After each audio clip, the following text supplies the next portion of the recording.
السلام علیکم۔ الحمد للہ نحمده ونستعینه ونستغفره ونؤمن به ونعوذ باللہ من شرور انفسنا ومن سیئات اعمالنا من يهده الله فلا مضل له ومن يضلل فلا هادي له وأشهد أن لا إله إلا الله وحده لا شريك له وأشهد أن محمدا عبده ورسوله أما بعد فأعوذ بالله من الشيطان الرجيم بسم الله الرحمن الرحيم فانتقمنا منهم فأغرقناهم في اليم بأنهم كذبوا بآياتنا وكانوا عنها غافلين وأورثنا القوم الذين كانوا يستضعفون مشارق الأرض ومغاربها التي باركنا فيها وتمت كلمة ربك الحسنى على بني إسرائيل بما صبروا ودمرنا ما كان يصنع فرعون وقومه وما كانوا يعرشون وجاوزنا ببني إسرائيل البحر فأتوا على قوم يعكفون على أصنام لهم قالوا يا موسى اجعل لنا إلها كما لهم آلهة قال إنكم قوم تجهلون إن هؤلاء متبر ما هم فيه وباطل ما كانوا يعملون قال أغير الله يبغيكم إلها وهو فضلكم على العالمين۔ یہ آپ کے سامنے میں نے سورہ الاعراف کی آیت نمبر 136 سے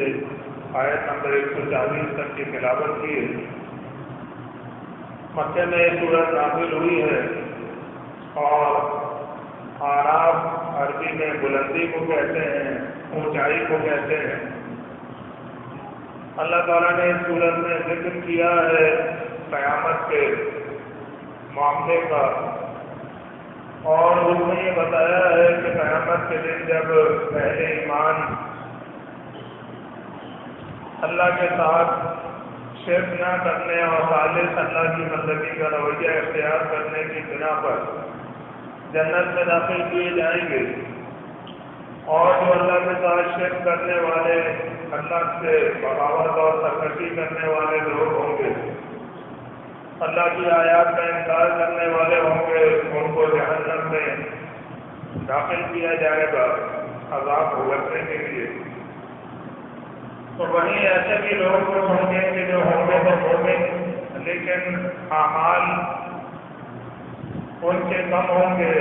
نیکیاں ان کی اتنی نہیں ہوں گی کہ انہیں اللہ تعالیٰ فوراً جنت میں داخل کر دے۔ تو ان کو اس وقت کے لیے ایک جگہ پر روکا جائے گا، اور اس جگہ کا نام اللہ تعالیٰ نے اعراف بیان کیا ہے۔ اور باقی اس صورت میں زیادہ تر اللہ کی توحید کے دلائل بیان کیے گئے ہیں۔ اس بات کی طرف لوگوں کو دعوت دی گئی ہے کہ وہ یہ مانیں کہ اللہ ہی اس کائنات کا خالق ہے اور وہی اکیلا اس کے نظام کو چلاتا ہے۔ کوئی نبی، کوئی ولی، کوئی جن، کوئی فرشتہ، کوئی پیر، کوئی مرم، کوئی بابا، کوئی بھی اللہ تعالیٰ کا مددگار نہیں ہے، اس نظام کو چلانے میں ہاتھ بٹانے والا نہیں ہے۔ ایک اللہ خالق ہے، باقی ہر شے مخلوق ہے۔ ایک اللہ خالق ہے، ہر شے اس کی مخلوق ہے۔ ایک اللہ تعالیٰ سب کو رزق دینے والا ہے، باقی ہر ایک اللہ کا محتاج ہے۔ تو اس لیے خالص اللہ کی عبادت و بندگی اختیار کرو۔ رکوع و سجدہ ایک اللہ کے لیے کرو، نذر و نیاز ایک اللہ کے نام سے کرو۔ زبان سے حمد و ثنا اور تعریف اور بڑائی اپنے رب کی بیان کرو، اور جو اللہ کے ساتھ تم نے شرک کا رویہ اختیار کیا ہوا ہے، اللہ کے بندوں کو جن میں بہت سے نیک بھی ہیں اور بہت سے وہ بھی ہیں کہ جو اللہ کے فرمانبردار نہیں تھے، تم نے اپنی دانش میں یہ سمجھ رکھا ہے کہ یہ اللہ کی بارگاہ میں بڑی پہنچ رکھتے ہیں، اللہ کے فیصلے کو بدل سکتے ہیں، ان کو اللہ کے صفات اور اختیارات سے نوازا ہے۔ کسی کو دادا کہتے ہو، کسی کو دستگیر کہتے ہو، کوئی تمہارا مشکل کشا اور کوئی حاجت روا کہلاتا ہے، تو یہ ظلم عظیم نہ کرو، اپنے اس عظیم رب کے ساتھ اس کی مخلوق کو سازی اور ہمسر نہ ٹھہراؤ، کیونکہ اللہ تعالیٰ اس بات سے سب سے زیادہ ناراض ہوتا ہے، سب سے زیادہ اللہ کا غضب کسی بات پر بھڑکتا ہے کہ اس کا بندہ اس کے ساتھ کسی کو شریک ٹھہرا۔ اللہ تعالیٰ فرماتا ہے کہ اگر اس حالت میں کوئی مر جائے تو پھر وہ اللہ کی رحمت میں سے کوئی بھی حصہ نہیں پا سکتا، کبھی اللہ کی نعمتوں بھری جنت میں داخل نہیں ہو سکتا، ہمیشہ اسے آگ میں جلنا ہوگا، جہنم کی آگ ہی اس کا اڑنا ہوگی، آگ ہی سونا ہوگی۔ تو انسانیت کو یہ بات سمجھانے کے لیے ان کے رب کی عظمت و بڑائی ان کے سامنے بیان کرنے کے لیے اللہ تعالیٰ نے وقتاً فوقتاً مختلف ادوار میں انبیاء بھیجے، جو کہ اسی قوم کے افراد ہوا کرتے تھے، انتہائی اعلیٰ اخلاق اور اعلیٰ کردار کے مالک ہوا کرتے تھے۔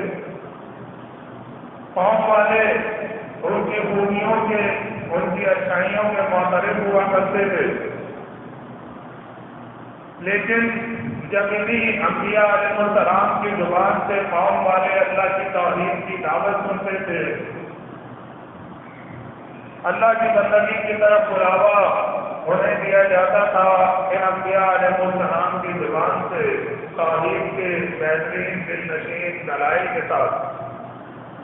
تو یہی قوم والے ان کے دشمن ہو جایا کرتے تھے، ان کے مخالف ہو جایا کرتے تھے اور ان کی جان کے در پہ ہو جایا کرتے تھے، اور بالآخر اللہ تعالیٰ کی طرف سے جو طے کی گئی مدت ہوتی تھی وہ پوری ہوتی تھی، اور وہ قوم اللہ کے عذاب سے پناہ اور نیست و نابود کر دی جاتی تھی، صفحہ ہستی سے مٹا دی جاتی تھی، اور اللہ تعالیٰ بچاتا اور نجات انہیں کو دیتا تھا جو اللہ کے مومن بندے ہوا کرتے تھے، اللہ کی خالص بندگی کے راستے میں چلنے والے ہوا کرتے تھے۔ تو اللہ تعالیٰ نے مکے میں نازل ہونے والی کئی صورتوں میں بہت سے انبیاء کا ذکر فرمایا، اور سورہ اعراف میں بھی اللہ تعالیٰ نے قوم عاد کا، قوم ثمود کا، نوح علیہ السلام کی قوم کا بھی ذکر فرمایا، اور موسیٰ علیہ السلام کا واقعہ بھی اللہ تعالیٰ نے تفصیل سے بیان کیا ہے، اور موسیٰ علیہ السلام اللہ کے وہ نبی ہیں جن کا واقعہ قرآن میں سب سے زیادہ مقامات پر اللہ تعالیٰ نے بیان کیا۔ اس واقعے میں نصیحت کے بہت سارے پہلو ہیں، اللہ کی قدرت کو، اس کی سلطنت کو سمجھنے کے لیے بہت اہم دلائل ہیں۔ ویسے تو قرآن میں بیان کرتا ہر واقعہ ہی بہت سارے عبرت اور نصیحت کے پہلو لیے ہوئے، لیکن موسیٰ علیہ السلام کا یہ واقعہ، اس کی بہت ساری تفصیلات اللہ تعالیٰ نے بیان کی ہیں۔ تو ان انبیاء علیہ السلام کے واقعات کے ذریعے سے مشرکین مکہ کو اور جو بھی دعوت حق کے مخالف ہوں ان کو یہ بتایا گیا کہ کامیاب اللہ کی بندگی کے راستے سے چلنے والے ہی ہوا کرتے ہیں۔ اللہ تعالیٰ انہیں کو بچاتا ہے۔ اللہ کی مدد ایمان والوں ہی کے ساتھ ہے، چاہے وہ تعداد میں کم ہو، چاہے دنیاوی وسائل کے لحاظ سے وہ دوسرے لوگوں سے کمتر ہو، لیکن اللہ کی مدد انہیں کے ساتھ ہے۔ کبھی بھی کوئی گروہ اللہ کے بھیجے ہوئے نبی کی مخالفت کر کے اور ان کے ساتھ دشمنی کا رویہ اختیار کر کے کامیاب نہیں ہو سکا ہے۔ ہمیشہ اللہ کے عذاب سے وہ تباہ و برباد ہوئے ہیں، اور ایمان والوں کو بھی ان واقعات میں یہ سمجھایا گیا کہ مخالفت کیسی ہی شدید ہو، باطل کتنا ہی بااختیار نظر آتا ہو، باوسائل ہو، تعداد میں زیادہ ہو، اس سے ڈرنا نہیں ہے، گھبرانا نہیں ہے، کیونکہ تمہارے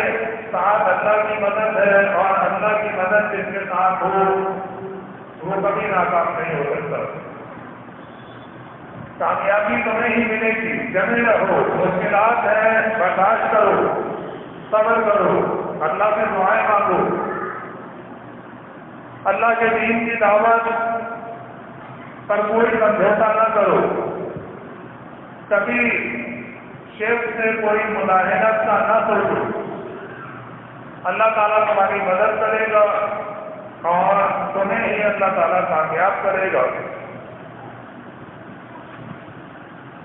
موسیٰ علیہ السلام کا واقعہ اللہ تعالیٰ نے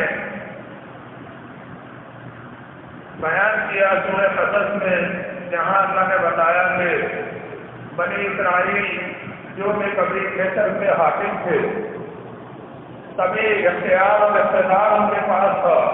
وہ اپنی کمزوریوں کی بنا پر اور اللہ کی بندگی کے تقاضے پورے نہ کرنے کی بنا پر مصر میں غلام بنا دیے گئے، اور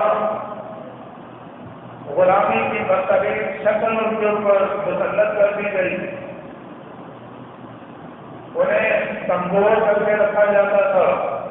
وقت کے بادشاہ فرعون وہ یہ سمجھتے تھے کہ یہ بنی اسرائیل اس ملک مصر کے عاشق رہ چکے ہیں، تو یہ کبھی دوبارہ طاقت نہ پکڑنے پائیں، کبھی دوبارہ ہمارے سامنے کھڑے ہونے کی ہمت نہ کرنے پائیں، اس لیے